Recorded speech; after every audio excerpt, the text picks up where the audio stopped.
नमस्कार, माझ्या चॅनलवर तुम्हा सर्वांचं खूप खूप स्वागत आहे। आज मी घेऊन आलेली आहे खमंग आणि चटपटीत होणारा असा मेथीचा झुणका। खूप छान बनतो। चला तर सुरुवात करूया। मेथीचा झुणका बनवण्यासाठी मी मेथीची एक जुडी घेतलेली आहे। मेथी निवडून स्वच्छ धुवून बारीक कट करून घेतलेली आहे। एक वाटी बेसन घेतलेला आहे। बेसन भाजून घेऊ पहिले। मंद गॅसवर छान भाजून घ्यायचं बेसन। बारीक गॅसवर 5 ते 7 मिनिटे लागतात बेसन भाजायला। आणि बेसन भाजलं की बेसनचा खमंग वास येतो, तेव्हा समजायचं की बेसन भाजलंय। बेसन 5 मिनिट मी छान भाजून घेतलेलं आहे मीडियम गॅसवर। बेसनचा कलर चेंज झालेला आहे आता, आणि बेसनचा वास पण खूप छान येतोय। आता हे बेसन मी प्लेट मध्ये काढून घेते। आता झुणका बनवण्यासाठी बेसन भाजलेल्याच कढईमध्ये मी 2 चमचे तेल घेते। आता तेल तापले, यात मी टाकते मोहरी, थोडेसे जिरे,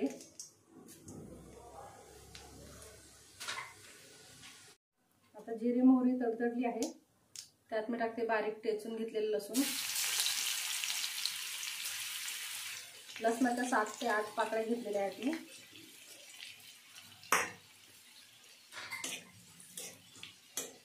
आता यात टाकूया मोठा एक कांदा चिरून घेतलेला।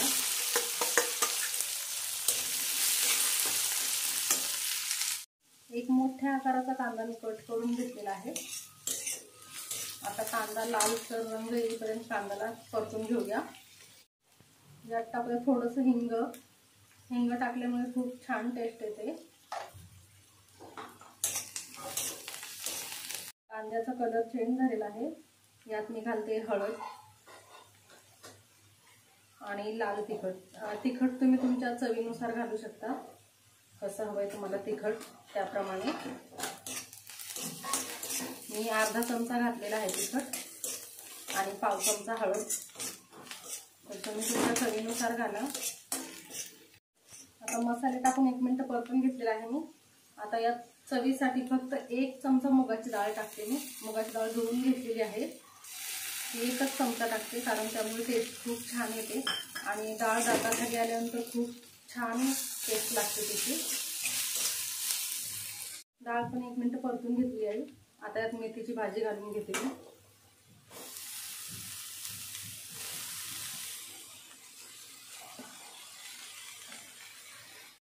आता भाजी पण परतून घेऊ छान।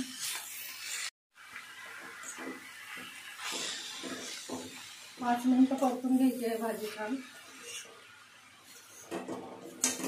आणि परतल्यानंतर काय होतं की भाजी आणखीन कमी होते।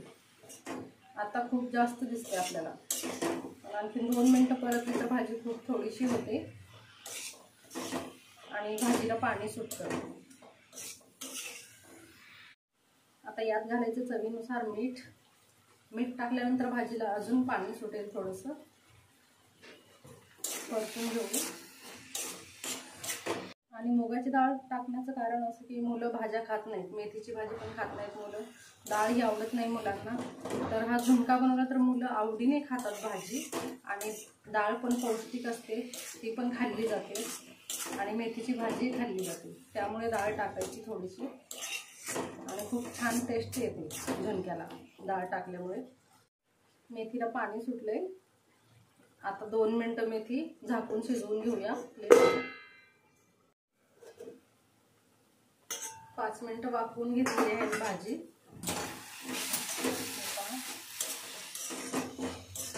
आता यात बेसन घालून घ्यायचे थोडं थोडं। हे बघा, बेसन मी भाजून घेतलेले, थोडं थोडं घालायचं बेसन, जास्त नाही घालायचं। एकदम बेसन घातलं तर काय होईल की गुठळ्या होतील त्याच्या, त्यामुळे थोडं थोडं बेसन घालायचं। आणि असं परतून घ्यायचं थोडं थोडं बेसन घालून, म्हणजे त्याच्या गुठळ्या होणार नाहीत अजिबात।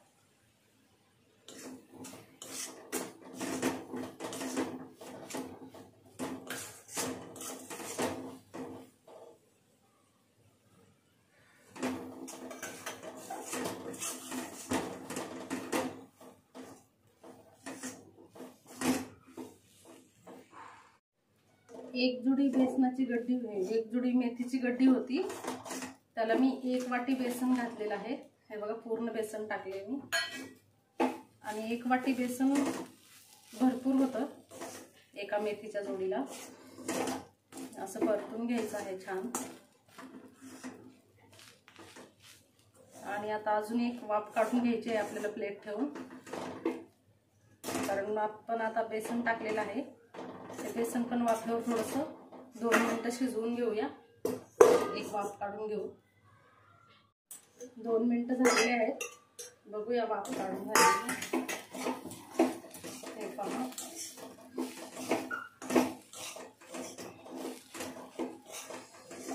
किती छान झालाय झुणका बघा.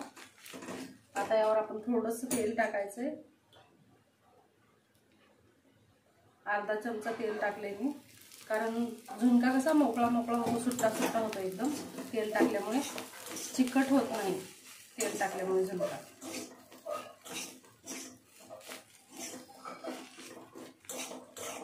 हे बघा किती छान झाला आहे झुणका. आता तेल टाकले. आता 1 मिनिट फक्त झाकण काढून एक वाफ काढून घेऊ आपण. 1च मिनिट फक्त. 1 मिनिट झालेला आहे आणि हा आपला झुणका तयार आहे. किती छान झाला आहे.